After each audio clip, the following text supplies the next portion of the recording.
YouTube channel. ಏನಪ್ಪ ವಿಷಯ ಅಂದರೆ 2-3 ದಿನದಿಂದ ಕೇರಳದಲ್ಲಿ ಒಂದು ಸುದ್ದಿ ಓಡಾಡ್ತಾ ಇದೆ.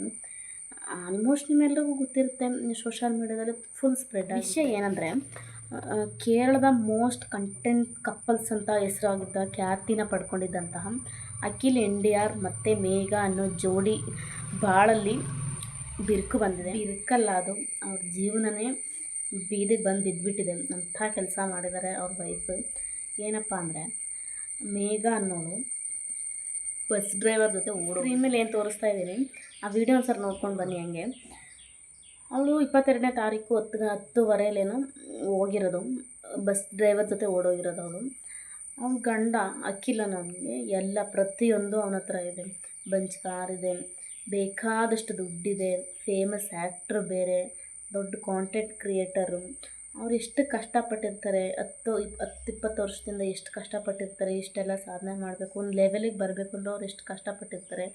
ಅದನ್ನು ಇವರು ಈಗ ಅವ್ರ ಲೈಫಲ್ಲಿ ಬರೋರು ಒಂದೆರಡು ವರ್ಷದಲ್ಲಿ ನಾಶ ಮಾಡಿಬಿಡ್ತಾರೆ. ಅಂದರೆ ಅವ್ರು ಕಷ್ಟಪಟ್ಟಿದ್ದಕ್ಕೆ ಏನು ವ್ಯಾಲ್ಯೂ, ಅದಕ್ಕೇನು ಬೆಲೆನೇ ಇಲ್ಲ. ಮೇಘ ಅಖಿಲ್ ಅನ್ನೋ ಜೋಡಿ 4-5 ವರ್ಷದಿಂದ ಲವ್ ಮಾಡಿ ಮದುವೆ ಆಗಿರೋದವರು. 2 ವರ್ಷ ಆಯಿತು ಮದುವೆ ಆಗಿ. ಮೇಘ ಮತ್ತು ಅಖಿಲ್ ಮನೆ ಕಪ್ಪಕ್ಕದಲ್ಲೇ, ಅವರಿಬ್ಬರು ನೈಬರ್ಸೆ. ಇವರು ಮದುವೆ ಆಗಬೇಕಾದ್ರೆ ತುಂಬ ಗ್ರ್ಯಾಂಡಾಗಿ ಮದುವೆ ಆಗಿದ್ದಾರೆ. ತುಂಬ ದುಡ್ಡು ಖರ್ಚು ಮಾಡಿ ಮದುವೆ ಆಗಬೇಕಾದ್ರೆ ಅವ್ಳಿಗೇನೂ ಪ್ರಾಬ್ಲಮ್ ಇರಲಿಲ್ಲ, ಏನೂ ಕಂಪ್ಲೇಂಟ್ಸ್ ಅವ್ಳ ಕಡೆಯಿಂದ ಇರಲಿಲ್ಲ. ಮದುವೆ ಆಗಿ 2 ವರ್ಷ ಅವಳ ಜೊತೆ ಎಷ್ಟು ಚೆನ್ನಾಗಿದ್ದಾಳೆ, ಎಷ್ಟೊಂದು ಮೆಮೊರೀಸ್ ಇರುತ್ತೆ ಅವ್ರ ಜೊತೇಲಿ. ಇಷ್ಟೆಲ್ಲ ಆದಮೇಲೆ ಅವಳು ಓಡೋಗೋ ಅಂಥ ದರಿದ್ರ ಅವ್ಳಿಗೇನು ಬಂದಿತ್ತು ದೇವರಾಣೆಗೂ ಗೊತ್ತಿಲ್ಲ. ಅಥವಾ ಈ ಬಸ್ ಡ್ರೈವರಲ್ಲಿ ಅವ್ಳಿಗೆ ಏನು ನೋಡಿದ್ಲೋ ಗೊತ್ತಿಲ್ಲ. ಅವ್ಳು ಡೈಲಿ ಓಡಾಡ್ತಿದ್ದ ಬಸ್ ಡ್ರೈವರ್ ಅಂತೆ ಅವನು. ಅವ್ನು ನೋಡಿದ್ರೆ ಏನಕ್ಕೂ ಬೇಡ ಹಂಗಿದ್ದಾನೆ. ಇವಳು ಈಗ 33-34 ವರ್ಷ ಆಗಿರೋ ಅಖಿಲ್ಗಿಂತ 40 ಮೇಲಾಗಿದೆ ಆ ಬಸ್ ಡ್ರೈವರ್ಗೆ. ಅವನ ಹೆಸರು ಅನೂಪ್ ಅಂತ. ಅವನ ಜೊತೆ ಓಡೋಗಿದ್ದಾಳೆ. ಇವಳಿಗೆ ಇವಾಗ 31ಇಂದ 32 ಅಂತ ಅನಿಸುತ್ತೆ ಏಜ್. ಏನೇನೆಲ್ಲ ನಡೀತಾ ಇದೆ, ಏನೇನೆಲ್ಲ ಕೇಳಿಸ್ಕೊತಾ ಇದ್ದೀವಿ, ಇದೆಲ್ಲ ನಿಜವಾಗ್ಲೂ ನಿಜನ ಅನ್ನೋದು ಒಂದ್ಸಲ ನಮಗೆ ಕನ್ಫ್ಯೂಷನ್ ಆಗಿಬಿಡುತ್ತೆ. ಅಷ್ಟು ಜನ ಚೇಂಜ್ ಆಗಿಬಿಟ್ಟಿದ್ದಾರೆ. ಕಾಲ ಅಂತೂ ತುಂಬ ಕೆಟ್ಟೋಗ್ಬಿಟ್ಟಿದೆ. ಅವ್ರ ಮನಸ್ಸಿಗೆ ಹೆಂಗೆ ಬರುತ್ತೆ ಹಂಗೆ ಇವಾಗ ಜನಗಳು.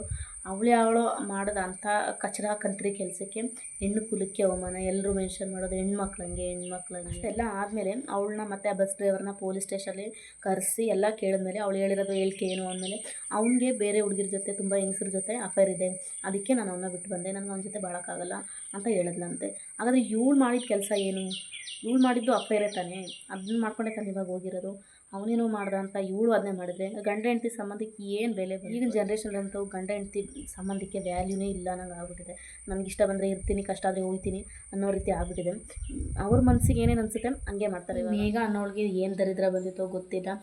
ಅಷ್ಟು ದೊಡ್ಡ ಸೆಲೆಬ್ರಿಟಿ ಅಂತ ಇದ್ರು, ಇವಾಗಷ್ಟೇ ಬೆಳೀತಾ ಇರೋ ಸೆಲೆಬ್ರಿಟಿನ ಬಿಟ್ಟು ಬಸ್ ಓಡಿಸೋರ ಜೊತೆ ಓಡೋಗಿದ್ದಾಳೆ. ಇವಳು ಮಾಡೋ ಒಂದೊಂದು ಕಚರ ಕೆಲಸಗಳಿಗೆ ಪ್ರಪಂಚ ಮೆನ್ಷನ್ ಮಾಡೋದು ಹೆಣ್ಮಕ್ಳು ಹಂಗೆ, ಹೆಣ್ಮಕ್ಳು ಹಿಂಗೆ ಅಂತ.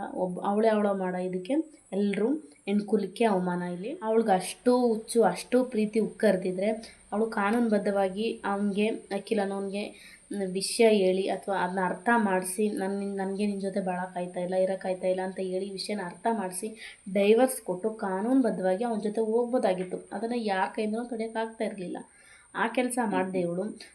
ರಾತ್ರಿ ಮನೇಲಿರೋ ಬರೋ ಚಿನ್ನ, ಅವಳ ಹತ್ರ ಇದ್ದಿದ್ದು ಒಂದಷ್ಟು ಅಮೌಂಟು ಬದನ್ನೆಲ್ಲ ಸೂಟ್ ಕೇಸಲ್ಲಿ, ಬ್ಯಾಗಲ್ಲಿ ನೈಟಿಲೇ ಓಡೋಗ್ಬಿಟ್ಟಿದ್ದಾಳೆ ಗುರು. ಅವಳು ನೈಟಿಲೇ ಓಡೋಗ್ಬಿಟ್ಟಿದ್ದಾಳೆ ಅಂತ ಅಷ್ಟೊಂದು ಟಾರ್ಚರ್ ಕೊಡ್ತಾಯಿದ್ರು ಅವರು. ಆ ಥರ ಏನಾದರೂ ಇದ್ದರೆ ಅವ್ರು ಇನ್ಫಾರ್ಮ್ ಮಾಡ್ಬೋದಾಗಿತ್ತು. ಏನೇ ವಿಷಯ ಇದ್ದರೂ ಇಲ್ಲಿ ಬಗೆಹರಿಸೋಕ್ಕಾಗ್ದಿರೋಂಥ ಪ್ರಾಬ್ಲಮ್ ಯಾವುದೂ ಇಲ್ಲ, ಹೇಳಿ ಕ್ಲಿಯರ್ ಮಾಡ್ಕೋಬೋದು. ದಿನ ಈ ಥರ ನ್ಯೂಸ್ ಕೇಳಿ ನಿಜವಾಗ್ಲೂ ತಲೆ ಕೆಟ್ಟು ಹೋಗ್ಬಿಟ್ಟಿದೆ. ಮುಂದಿನ ದಿನಗಳಲ್ಲಿ ಅಥವಾ ಇವಾಗಲೇ ಹೆಂಗೆ ನಾವು ಜೀವನ ಮಾಡೋದು? ಯಾರನ್ನೂ ನಮಗೆ ನಂಬೋಕ್ಕಾಗ್ತಿಲ್ಲ. ಅಕ್ಕ ತಂಗಿನ ನಂಬೋಕ್ಕಾಗ್ತಾಯಿಲ್ಲ, ಅಪ್ಪ ಅಮ್ಮನ ನಂಬೋಕ್ಕಾಗ್ತಿಲ್ಲ, ಬೆಸ್ಟ್ ಫ್ರೆಂಡ್ಸ್ನ ನಂಬೋಕ್ಕಾಗ್ತಿಲ್ಲ. ಅಷ್ಟೇ ಯಾಕೆ, ಕಟ್ಕೊಂಡು ಗಂಡನ್ನೂ ಸಹ ನಮಗೆ ನಂಬೋಕ್ಕಾಗಲ್ಲ ಅಂತ. ಕಟ್ಕೊಂಡು ಗಂಡ, ಕಟ್ಕೊಂಡು ಹೆಂಡ್ತಿ, ಯಾರನ್ನೂ ಈ ಪ್ರಪಂಚದಲ್ಲಿ ನಂಬೋಕ್ಕಾಗಲ್ಲ. ಒಬ್ಬೊಬ್ಬರು ಒಂದೊಂದು ಕ್ಷಣಕ್ಕೆ ಒಂದೊಂದು ಥರ ಬಣ್ಣ ಚೇಂಜ್ ಮಾಡೋ ರೀತಿ ಆಗಿಬಿಟ್ಟಿದೆ ಈಗ. ಯಾರನ್ನೂ ನಂಬೋಕ್ಕಾಗಲ್ಲ. ಈ ವಿಡಿಯೋ ನೋಡಿದ್ಮೇಲೆ ನನ್ನ ಅನಿಸಿಕೆ ಏನಪ್ಪ ಅಂತಂದರೆ, ನಿನಗೆ ಅವನ ಜೊತೆ ಬಾಳೋದು ಅಷ್ಟು ಕಷ್ಟ ಅನಿಸಿದರೆ ನೀನು ಅವನಿಗೆ ಡಿವೋರ್ಸ್ ಕೊಟ್ಟು ಆಮೇಲೆ ಹೋಗ್ಬೋದಿತ್ತು. ಇಲ್ಲಾಂದರೆ ಇರೋ ಪ್ರಾಬ್ಲಮ್ನ ಅವನಿಗೆ ಹೇಳಿ ಅರ್ಥ ಮಾಡಿಸಿ ನೀನು ಆ ಸಂಬಂಧದಿಂದ ಹೊರಗಡೆ ಬಂದ ಮೇಲೆ ಈ ಕೆಲಸ ಮಾಡಬೇಕಿತ್ತು. ಇಲ್ಲಾಂದರೆ ಅಷ್ಟು ಹೇಳಿ ಅವನು ಅರ್ಥ ಮಾಡ್ಕೊಂಡಿಲ್ವಾ? ಕಾನೂನಿದೆ, ಪ್ರತಿಯೊಂದು ಸಮಸ್ಯೆಗೂ ಪರಿಹಾರ ಕಾನೂನು ಕೊಡಬೇಕಾದ್ರೆ ಈ ಥರ ಕಚರಾ ಕೆಲಸ ಮಾಡೋ ಅವಶ್ಯಕತೆ ಇರಲಿಲ್ಲ. ಈ ಮಾಡಿದ್ರಿಂದ ನಿಮ್ಮಿಬ್ಬರ ಲೈಫ್ ಹಾಳಾಯಿತು. ಮತ್ತು ಅವ್ರನ್ನೇ ನಂಬ್ಕೊಂಡಿದ್ದ ಅಪ್ಪ ಅಮ್ಮ, ಅವ್ರ ಫ್ಯಾಮಿಲಿ ಎಲ್ಲರೂ ಮಾನ ಮರ್ಯಾದೆ ದಯವಿಟ್ಟು ಯಾರು ಈ ಥರ ಕೆಲಸಗಳು ಮಾಡೋಕ್ಕೆ ಹೋಗ್ಬೇಡಿ. ಹೆಣ್ಣಾಗಿರ್ಬೋದು ಗಂಡಾಗಿರ್ಬೋದು. ಮದುವೆ ಅಂತ ಆದಮೇಲೆ ನಿಮಗೆ ಅವ್ರ ಜೊತೆ ಇರೋಕ್ಕೆ ಕಷ್ಟ ಆಯಿತು ಅಂದರೆ ನೀವು ಅವ್ರಿಗೆ ಹೇಳಿ ಅರ್ಥ ಮಾಡಿಸಿ, ಇಲ್ಲಾಂದರೆ ಕಾನೂನಿಗೆ ಹೋಗಿ. ಅದು ಬಿಟ್ಟು ಈ ಥರ ಮಾನ ಮರ್ಯಾದೆ ಹೋಗೋಂಥ ಕೆಲಸಗಳು ಮಾಡಬೇಡಿ. ಮತ್ತು ಅದರಿಂದ ನಾವು ಮೇಲೆ ಬರಬೇಕು, ಅದರಿಂದ ಹೊರಗಡೆ ಬರಬೇಕು ಅಂದರೆ ತುಂಬ ಕಷ್ಟ, ಅಷ್ಟು ಸುಲಭ ಅಲ್ಲ ಇದರಿಂದ ನಾವು ಈಚೆ ಬರೋದು. ದಯವಿಟ್ಟು ಯಾರು ಈ ಥರ ಸಾಹಸಗಳಿಗಂತೂ ಕೈ ಹಾಕೋಕ್ಕೆ ಹೋಗ್ಬೇಡಿ. ಇದನ್ನೆಲ್ಲ ನೋಡ್ತಾ ಇದ್ದರೆ ಮದುವೆನೇ ಆಗಬಾರ್ದು, ಸಿಂಗಲಾಗಿ ಇದ್ಬಿಡ್ಬೇಕು, ದುಡ್ಕೊಂಡು ತಿನ್ಕೊಂಡು ಸಿಂಗಲಾಗಿ ಇದ್ಬಿಡ್ಬೇಕು, ಯಾರ ಸಹವಾಸನೂ ಬೇಡ ಅಂತ ಅನಿಸುತ್ತೆ.